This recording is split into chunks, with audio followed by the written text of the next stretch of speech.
Ignite পাবলিকেশনসের read aloud সেশনে সবাইকে স্বাগত জানাচ্ছি। চলো বন্ধুরা, আজকে আমরা একটা মজার গল্প শুনি। গল্পটার নাম রূপার ঘরে ফেরা।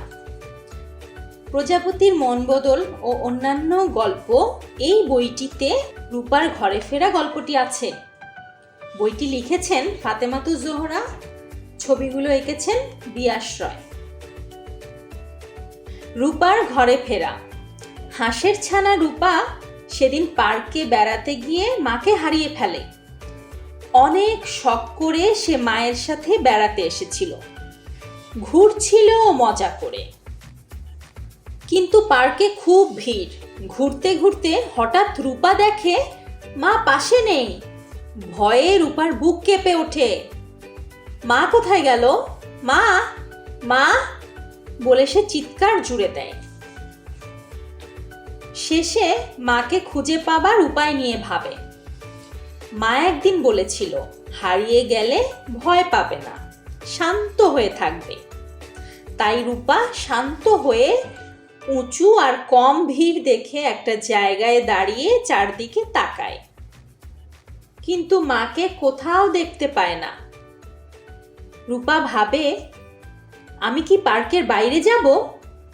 কিন্তু তাহলে তো মাও আমাকে খুঁজে পাবে না। এমন সময় এক শিয়াল এসে রূপাকে বলে, চলো তোমাকে বাড়ি পৌঁছে দেই। কিন্তু শিয়াল অপরিচিত, তার সাথে কোথাও যাওয়া ঠিক নয়। তাই রূপা শিয়ালের সাথে যায় না। একটু পর আবার এক হাতি এসে বলে, আহা, তুমি একা ঘুরে বেড়াচ্ছ, তোমার ক্ষুধা পেয়েছে, কিছু খাবে? অপরিচিত কারো দেওয়া খাবার খাওয়া ঠিক নয়। তাই রূপা হাতির সাথেও যায় না। রূপা আবার মাকে খুঁজতে শুরু করে। কিছুক্ষণ পর দেখে পার্কের পুলিশ, হরিণ আসছে। বিপদে নিরাপত্তা কর্মীদের সাহায্য নেওয়া যায়। রূপা তাই হরিণকে বলে, মামা, আমি মাকে খুঁজে পাচ্ছি না। হরিণ বলে, কোনো ভয় নেই, চলো আমার সাথে। সে রূপাকে পার্কের অফিসে নিয়ে যায়। সেখানে তারা রূপার মা বাবার নাম, বাসার ঠিকানা ও ফোন নম্বর জানতে চায়।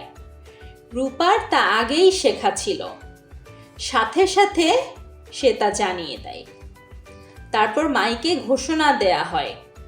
তা শুনে মা দৌড়ে এসে রূপাকে বুকে জড়িয়ে ধরে।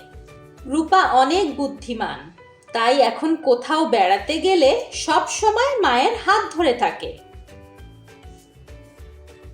বন্ধুরা, গল্পটি তোমাদের কেমন লাগলো আমাদের কমেন্টস করে জানাও। আর এরকম গল্প যদি আরও শুনতে চাও তাহলে চোখ রাখো ইগনাইটের ফেসবুক পেজে। আমাদের বইগুলো পেতে চাইলে অনলাইনে অর্ডার করতে পারো আমাদের ফেসবুক পেজে, রকমারি কিংবা পিসিএল বুকশপেও।